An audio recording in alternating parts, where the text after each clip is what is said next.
गुजरात के वडोदरा में कॉर्पोरेशन के 150 से ज्यादा ऐसे अकाउंट्स ऑडिट में सामने आए हैं जो इस्तेमाल ही नहीं हो रहे हैं।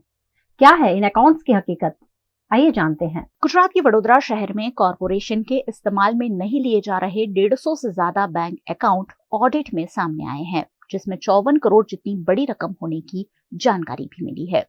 इससे पहले भी ऑडिट विभाग ने अकाउंट विभाग को इन सभी खातों को बंद करने की हिदायत दी थी। वर्ष 2021-2022 में इस्तेमाल में नहीं लिए जाते 133 अकाउंट ऑडिट विभाग के ध्यान में आए थे, जबकि 2022-2023 में 20 और खाते सामने आए हैं। ऐसे में यह आंकड़ा 153 तक पहुंच गया है, जिसमें 54.25 करोड़ की नगद पड़ी हुई है। एक और वडोदरा कॉर्पोरेशन विकास के कामों के लिए राज्य सरकार की ग्रांट पर निर्भर रहती है। वहीं कई खातों में इस्तेमाल में नहीं लिए जा रहे पैसे पड़े हैं, जिसका इस्तेमाल करना जरूरी है, जिससे वडोदरा शहर के नागरिकों को कुछ और सुविधाएं दी जा सके। गुजरात के वडोदरा शहर में कॉर्पोरेशन द्वारा अलग अलग विकास कार्यों पर काम किया जाता है ताकि नागरिकों को बुनियादी सुविधाएं प्रदान की जा सके। वडोदरा महानगर पालिका पर कई तरह के सवाल भी उठते रहे हैं। उन्हीं में से एक सवाल है कि करीबन 150 से ज्यादा खाते हैं, जिसमें करीबन 54 करोड़ की रकम पड़ी है जो पालिका द्वारा इस्तेमाल नहीं की जा रही है। क्या है इस पूरे मामले की सच्चाई जानने में वडोदरा महानगर पालिका पहुंची हुई हूं और चीफ अकाउंटेंट संतोष तिवारी जी मेरे साथ है। उनसे पूछेंगे कि आखिरकार ये जो खातों की बात चल रही है कॉर्पोरेशन के 150 से ज्यादा, उसकी हकीकत क्या है। सर, ये 150 से ज्यादा खातों की बात चल रही है, क्या सच्चाई है? ये वीएमसी के ऑफिशियल अकाउंट्स हैं जो वीएमसी के बुक्स ऑफ अकाउंट्स में बोल रहे हैं और ऑडिट रिपोर्ट में भी ये आता है। ये सारे अकाउंट ऐसे हैं, ये जो लास्ट 15-20 सालों से अकाउंट जो समय समय पे हम लोग बैंकिंग बदलते रहते हैं, हमारा कलेक्शन बैंकर बदलता रहता है, तो उस समय हर डिपार्टमेंट सरलता रहे हर डिपार्टमेंट का हिसाब किताब रखने में, इसलिए individual department wise account open करते हैं। जब बैंकिंग शिफ्ट होता है तो हम लोग दूसरे बैंक्स में जाते हैं। अब उसमें क्या होता है कि हमारे बुक्स में फॉर एग्जांपल कोई अमाउंट दिख रही है, एक समझते हैं कि फॉर एग्जांपल वार्ड नंबर 1 के अकाउंट में 50 लाख रुपया हमारे बुक्स में दिखाई दे रहा है, पर रियल में वहां पे नहीं है। तो वो क्या हुआ कि फॉर एग्जांपल कोई चेक रिटर्न हुआ है तो चेक रिटर्न की एंट्री नहीं डाली है डिपार्टमेंट ने उस टाइम पे, या फिर एंट्री कर रहा है सिस्टम से ट्रांसफर होती है तो कभी टेक्निकल एरर से दूसरा अकाउंट ले लिया हो, तो ये एक रिकंसिलिएशन का विषय है। तो दूसरा जो 153 अकाउंट है, तो उसके अंदर पहले हमारा banking central bank of India collection account central bank of India के पास था, फिर आया एक्सिस बैंक, फिर आया एचडीएफसी बैंक और आज हमारे पास एक्सिस बैंक की अकाउंट है। जब हम अकाउंट ओपन, एक हमारे पास आज 50-60 डिपार्टमेंट है, तो जब हम कोई नई बैंकिंग शिफ्ट करते हैं तो 40-50 अकाउंट हमको ओपन करने पड़ते हैं। हमारा 3 से 4 बार बैंकिंग शिफ्ट हुआ है। ये जो बैंकिंग शिफ्ट हुआ है तो उसमें जो थोड़े थोड़े अमाउंट होते हैं वो है। दूसरा, फिर हम एक पूलिंग अकाउंट बनाते हैं कि मान लो हर अकाउंट का पैसा एक पूल अकाउंट में जाता है और वहां से विड्रॉ करते हैं। तो आपको जो ये डेबिट साइड की एंट्रीज उन्होंने बताई है, पर एक में क्रेडिट साइड की हमें एंट्री है। एक अकाउंट ऐसा भी है जिसमें कि 25-30 करोड़ रुपया क्रेडिट है, तो वो चीज कंसीडर नहीं की है। ये सारे विषय जो हैं वो रिकंसिलिएशन पे हैं, रिकंसाइल करने की बातें हैं। अकाउंट बहुत पुराने हैं और टाइम कंज्यूमिंग है। एक दिन में हमारे साल भर में लाखों ट्रांजैक्शंस होते हैं, और कौन से अमाउंट कहाँ गया वो इतना इजी नहीं होता है। वो चीज हम लोग वर्कआउट कर रहे हैं। It is a time consuming process, but ये कंसिडर होगा, जितना हमको मिलेगा उतना हम करेंगे, और जो नहीं होगा वो हम उसका थ्रू अप्रोप्रिएट चैनल, कमिश्नर है या फिर स्टैंडिंग कमेटी में मिलकर इसका निर्णय करेंगे। इस बारे में स्टैंडिंग कमेटी भी जानता है, कमिश्नर श्री भी जानते हैं आगे के, और हमारे ऑडिटर श्री भी जानते हैं। यानी ये सारे जो अकाउंट है वो 2001 से लेके 2017-18 तक के अकाउंट्स हैं। So it is a part and process of her ULB में इतने अकाउंट्स होते ही हैं, उसको बंद करना चाहिए। ऑडिटर जी का जो क्वेरी है वो सही है, but for that we need time and we are working for that. कितने अकाउंट जो हैं वो अभी 2001 का अकाउंट आज अभी बोलोगे तो वो ढूंढना इतना आसान नहीं होता है, कौन सी एंट्री कहाँ गई। तो वो वर्किंग टाइम कंज्यूमिंग प्रोसेस है। कोशिश करेंगे जितना मिलेगा उतना करेंगे, बट बैंक में उतना अमाउंट अनयूटिलाइज्ड नहीं पड़ा है। इन खातों को अब कंपाइल किया जाएगा? कंपाइल नहीं, कंपाइल वो उसको हम लोग एक एक देख रहे हैं, हमारा काम चालू है, डेढ़ दो पहले भी चालू था, हम उसको देखेंगे उसमें से कितने का हमको एंट्रीज मिल रही है, कितनी नहीं मिल रही है, क्योंकि हमको ये भी देखना है ना रियल बैंक में कितना है। रियल बैंक में कोई उतना बैलेंस नहीं है। ये जो मैंने बताया कि जैसे एक ही जगह पे 23 करोड़, एक अकाउंट में ऐसा है कि 25 करोड़ प्लस है, दूसरे अकाउंट में 25 करोड़ माइनस है, तो वो नलीफाई हो गया। बाकी फॉर एग्जाम्पल लास्ट ईयर हमने देखा कि XYZ डिपार्टमेंट था, फॉर एग्जाम्पल TDO के थे, तो 15-16 करोड़ के चेक रिटर्न थे, तो वो चेक रिटर्न की एंट्रीज नहीं डाली हुई थी, तो हमने वो चेक रिटर्न की एंट्री डिपार्टमेंट के साथ कोऑर्डिनेट करके डलवाई, तो उससे वो अमाउंट कम हुआ। तो ये एक ऑनगोइंग प्रोसेस है और टाइम लगेगा, इसको निकाल करेंगे पर टाइम लगेगा, और जिसका नहीं कुछ मिलता है तो फिर वो हम एप्रोप्रिएट अथॉरिटी के सामने रखेंगे। तो ये थे कॉर्पोरेशन के चीफ अकाउंटेंट संतोष तिवारी, जो कह रहे थे कि जो खाते हैं वो उनकी नजर में हैं और उस पर लगातार कार्रवाई हो रही है, लेकिन खाते काफी ज्यादा हैं, उससे धीरे धीरे उस पर वर्कआउट किया जा रहा है और आने वाले समय में इन खातों पर वडोदरा महानगर पालिका द्वारा योग्य कार्यवाही भी की जाएगी। कैमरा पर्सन प्रवीण सोलंकी के साथ मयूरिका, VNM टीवी के लिए। गुजरात सरकार ने पारदर्शिता लाने के लिए फायर एनओसी समेत की कई प्रक्रिया को ऑनलाइन कर दिया है, जिससे कई तरह की कमियों के चलते आर्किटेक्चर्स को समस्याओं का सामना करना पड़ रहा है।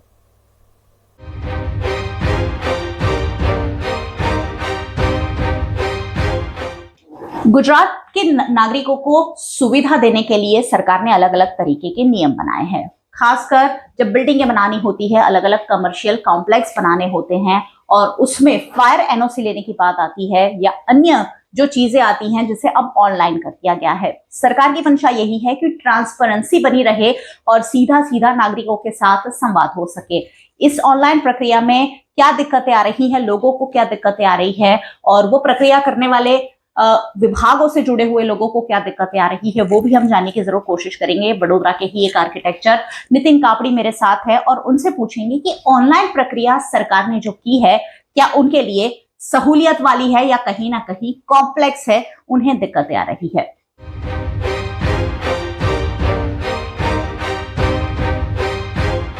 जैसे नागरिकों को दिक्कतें आ रही है, आर्किटेक्चरों को भी शायद आती ही होगी। ये ऑनलाइन सारे सिस्टम सरकार ने की है, वो आपको सुविधाजनक हुई है या कहीं ना कहीं उससे आपको दिक्कतें आ रही है? नहीं, सरकार ने जो किया है वो बहुत अच्छा सुविधाजनक ही है जी। लेकिन जो सिस्टम है ऑनलाइन प्रोसेस जो सरकार ने निकाला है उस पर थोड़ा ध्यान दे तो बहुत अच्छा होगा। इसका रीजन ये है कि सरकार ने जो ऑनलाइन सिस्टम निकाली है उसमें मैनमेड माइंड यूज करने की जरूरत नहीं है। सॉफ्टवेयर ऑलरेडी जो बना है वो एज पर GDCR ही बना है। अगर उसके अंदर कुछ भी अप्रूवल के लिए अपलोड करते हैं, अगर वो केस अप्रूवल होके आता है तो उसके अंदर कोई ऑफिसर या कोई भी डिपार्टमेंट या कोई भी अथॉरिटी या फिर आर्किटेक्ट उसको कोई चैलेंज कर नहीं सकते हैं, वो क्लियर होता है। फिर भी थोड़े बहुत इश्यूज आते हैं, डिपार्टमेंट की तरफ से ऑडिट्स निकाली जाती है, तो हम वही बोलते हैं कि सरकार पहले ऑफिसर्स के पास क्लियरिफिकेशन ले लें कि अगर ये जो ऑडिट निकाल रहे हैं वो सही है या गलत है जी। क्योंकि इसके अंदर क्या है कि GDCR का जो भी क्लॉज है वो सब ऑलरेडी क्लैरिफाइड है। अभी इसमें क्या है, जैसे कि कोई भी अथॉरिटी हो, उनको सरकार ने एक परिपत्र किया है, जो सरकार के ऊपर तो कोई है नहीं जी।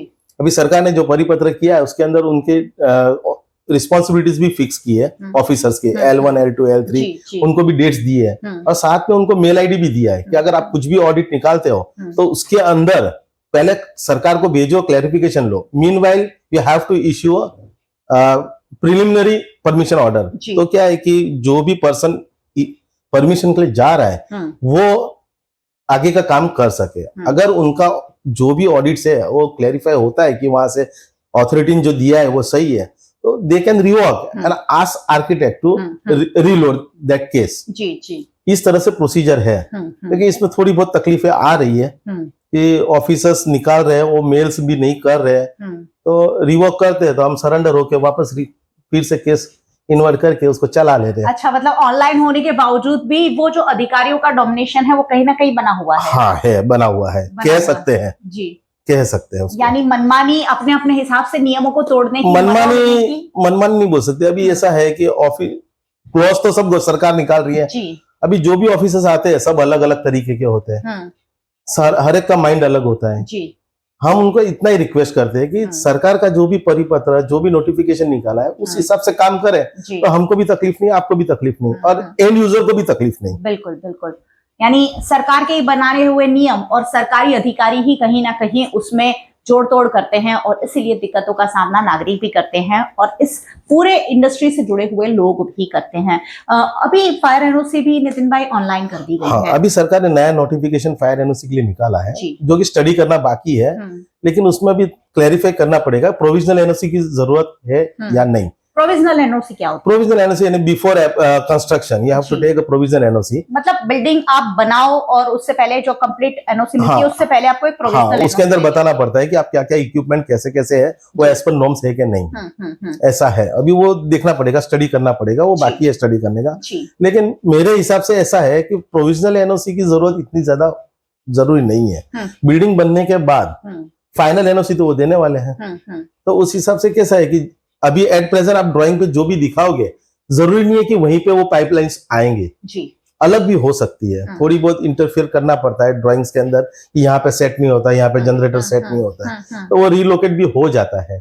लेकिन मेरे हिसाब से फायर एनओसी का ही रिक्वायरमेंट हो तो बहुत अच्छा। और फाइनल एनओसी जब एक बिल्डर को चाहिए होती है तो उसे किस नॉर्म्स का पालन करना होता है? क्योंकि आजकल एनओसी बहुत बड़ा मुद्दा बना हुआ है, खासकर कॉम्प्लेक्स रिहायशी इलाकों में तो है ही, रिहायशी बिल्डिंग में, लेकिन कॉम्प्लेक्स में भी बहुत ज्यादा दिक्कत है। तो फायर एनओसी कंप्लीट करने में बिल्डर को क्या ध्यान रखता है? ताकि मैं लोगों को समझाने की कोशिश कर रही हूँ कि ये सारी चीजें हो तभी आप उस बिल्डिंग में। नहीं, इसके लिए क्या है, देखो जो भी कॉमर्शियल बिल्डिंग से अपार्टमेंट्स बनते हैं उसके अंदर fire consultant we have to provide fire consultant also. तो उसके अंदर क्या है कि फायर कंसल्टेंट उनके हिसाब से जो भी नॉर्म्स है उस हिसाब से जो भी इक्विपमेंट बोलते लगाते हैं वो लगाना जरूरी है जी। और इट इज मस्ट, ये होना भी चाहिए। जो कि अभी भी जितना देख रहे रीजन में फायर का जो इंसिडेंट्स हो रहा है वो ना हो, कम हो, तो वो बहुत अच्छा। बिल्कुल, यानी कहीं ना कहीं लोगों की जान के साथ खिलवाड़ कई बार कुछ बिल्डर अपनी थोड़े से फायदे के लिए करते हैं, उस पर लगाम कसने की कोशिश है। मुझे लगता है इसमें और थोड़ा सामंजस्य आने वाले सालों में बैठेगा। नए नियम है इसलिए शायद और भी दिक्कतें आ रही है। और ऑनलाइन प्रोसीजर में नितिन भाई क्या दिक्कत? ऑनलाइन प्रोसीजर सरकार जो कर रही है बहुत अच्छा कर रही है, लेकिन पोर्टल चल नहीं रहे मैडम, वो स्लो चल रहे हैं। अच्छा, वो एक दिक्कत है। पोर्टल में भी आप लोगों को परेशानी काफी दिक्कत आती है, सर्वर वर्क नहीं कर रहा है जी। वो अगर हो जाए ना तो इससे बेस्ट कोई आइटम है ही नहीं है, ये करना ही चाहिए। यानी ऑनलाइन के फेवर में हम ऑनलाइन के फेवर में ही है, लेकिन कुछ रीजन की वजह से हम भी थक जाते हैं। As an architect we are suppose to give the answer to the end user, वो हम दे नहीं पाते हैं। वो टाइम लिमिट आज वो पूछे, सरकार ने टाइम लिमिट तक की है, लेकिन प्रोसेस फाइनल होने का कोई टाइम लिमिट है ही नहीं है। वो लोग एक कोई रीजन की वजह से रिवॉक कर देते फाइल, वापस 15-20 दिन का प्रोसेस हो जाता है जी। सरकार ने बोला है डॉक्यूमेंटेशन का अपलोड करो, तुम जो भी ऑडिट हो उनको वो दे दो जी। यहाँ तो फाइल रिवॉक करते हैं तो नए आईडी से वापस रिलोड करना पड़ता है। अच्छा। फिर से नया पैसा भरना पड़ता है, कभी कभी तो जुना पैसा वो हो भी नहीं रहा है। तो हमेशा फिर क्या करना पड़ता है, sometimes we have to bear जी। वो एक दिक्कत आ रही है अभी।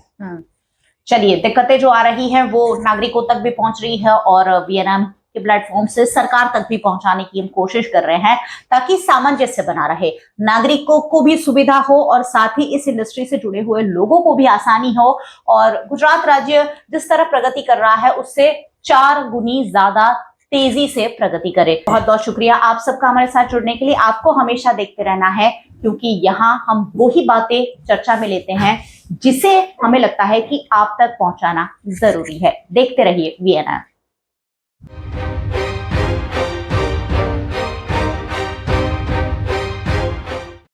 गुजरात के वडोदरा में भाईली की बरसाती कांस में ड्रेनेज का दूषित पानी छोड़ा जाता है। ऐसे में इस कांस को जल्द से जल्द ढकने की जरूरत जताई जा रही है।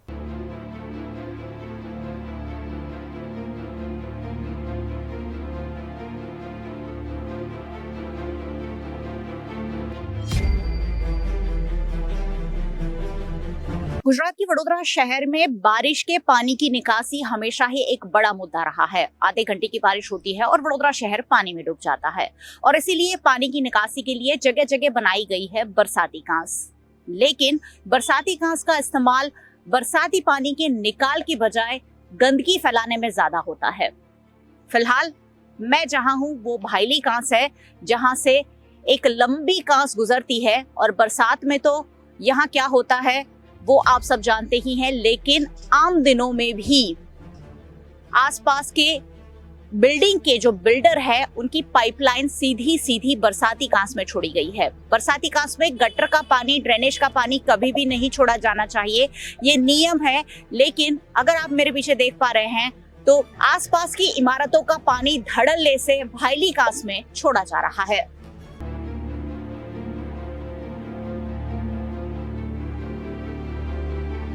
भायली की बरसाती कांस में गंदगी की भी भरमार है।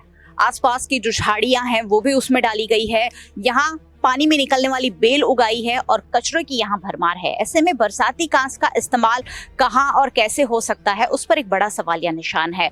कॉरपोरेशन की लापरवाही यहाँ साफ साफ झलकती है कि इस बरसाती कांस को लेकर कॉरपोरेशन की जो उदासीनता है उसका खामियाजा आसपास के नागरिकों को भुगतना पड़ रहा है।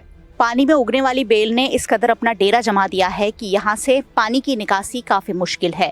ऐसे में बरसात में यहाँ ये जो इलाका है पूरा पानी में डूब जाता है। यहाँ कई फीट पानी भर जाता है जो कई दिनों तक नहीं उतरता है और यहाँ लाखों करोड़ों रुपए के फ्लैट लेने वाले लोग उसी पानी में से गुजरने के लिए मजबूर होते हैं।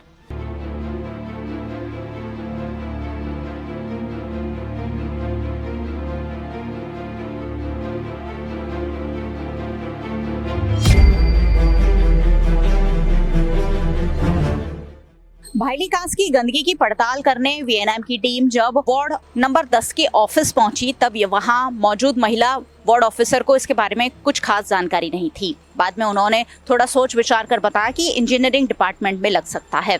जब हमने असिस्टेंट कार्यकारी इंजीनियर नरेश रबारी से इस पर संपर्क करने की कोशिश की तो उन्होंने ये कहा कि मैं उसी इलाके में हूँ। हमने कहा कि हम वहीं आपसे आकर मिलते हैं, लेकिन अब वो हमारा फोन भी नहीं उठा रहे हैं। यानी कॉरपोरेशन के जिम्मेदार कर्मचारी या अधिकारी इस मामले कोई जवाब देने के लिए तैयार नहीं है। वैसे स्थायी समिति के अध्यक्ष डॉक्टर शीतल मिस्त्री से जब इस बारे में हमने सवाल पूछा तब उन्होंने इस कांस का काम जल्द से जल्द निपटाने की बात जरूर कही है। गुजरात के वडोदरा शहर में नागरिकों को सुविधा देने के लिए कई विकास कार्य शुरू किए गए हैं। कई विकास कार्य सालों से चलते जा रहे हैं लेकिन पूरे नहीं हो रहे हैं, जिसके चलते नागरिकों को असुविधाओं का सामना करना पड़ता है। ऐसा ही एक काम है भायली सेवासी वाली जो बरसाती कांस है, जिसमें गटर का पानी नहीं छोड़ना चाहिए लेकिन ड्रेनेज के कनेक्शन दिए गए हैं और बिल्डर अपना ड्रेनेज का पानी उसमें छोड़ते हैं, जिसकी वजह से उसमें गंदगी बढ़ रही है। इस पर स्थायी समिति के चेयरमैन डॉक्टर शीतल मिस्त्री से हम बात करेंगे कि आखिरकार कब तक ये पूरी बरसाती कांस को ढकने का काम है वो कॉरपोरेशन पूरा कर पाएगी, क्योंकि सालों से चल रहा है। सर, बहुत साल हो गए, वहां अब बहुत सारे लोग रहने आ गए। ये काम तब शुरू किया गया था जब वहां लोग डेवलप्ड एरिया नहीं था, लेकिन अब बहुत सारे लोग रहने भी आ गए हैं। लोगों के स्वास्थ्य पर कहीं ना कहीं असर पड़ रहा है। किस तरह का एक्शन जल्द से जल्द लिया जाए ताकि नागरिकों को कॉरपोरेशन सुविधा दे सके? प्रिया टॉकीज से लेके बिल तक का जो बरसाती कांस है उस पर मीडिया के माध्यम से और आजू बाजू के जो रईस लोग हैं उनका कंप्लेन आ रहा है कि यहाँ बास आती है, गंदा पानी बह रहा है कांस में से, तो उसको जल्द से जल्द कवर करने का कार्य शुरू किया जाएगा। आज की तारीख में रेवेन्यू कैपिटल बजट में काम रखा गया है। जैसे ही अमरूद की ग्रांट आती है, ये काम को आरसीबी से अमरूद की ग्रांट में तब्दील करके जल्द से जल्द काम पूरा किया जाएगा। इसमें कई कॉन्ट्रैक्टरों ने काम मना कर दिया है, क्या इस तरीके का कुछ है? क्योंकि बहुत वक्त से ये कॉन्ट्रैक्ट बदल बदल के दूसरे कॉन्ट्रैक्टर को दिया जा रहा है। अभी तक इसका टेंडर प्रक्रिया हुआ नहीं है। जैसे टेंडर प्रक्रिया होगा आगे की जानकारी दी जाएगी। सर, काम चल रहा है, प्रिया टॉकीज तक तो स्लैब ढक दिया है, आगे का बाकी है खाली? हाँ, इसको फेज वाइज करते हैं। जो प्रिया टॉकीज तक का है वो काम तो हो गया, उसमें कोई दिक्कत है नहीं। अगर कॉन्ट्रैक्टर देरी कर रहा है तो उसको नोटिस भी दिया जाएगा, पेनल्टी भी किया जाएगा, लेकिन जो बाकी का काम है वो जल्द से जल्द शुरू किया जाएगा। उसको स्वर्णिम की ग्रांट में इसको इंक्लूड किया जाएगा। चलिए, आशा करते हैं कि अगला मॉनसून वो बरसाती कांस से ढक जाए ताकि वहां रहने वाले लाखों करोड़ों रुपए खरीद कर फ्लैट लेने वाले लोगों को सुविधा मिल सके।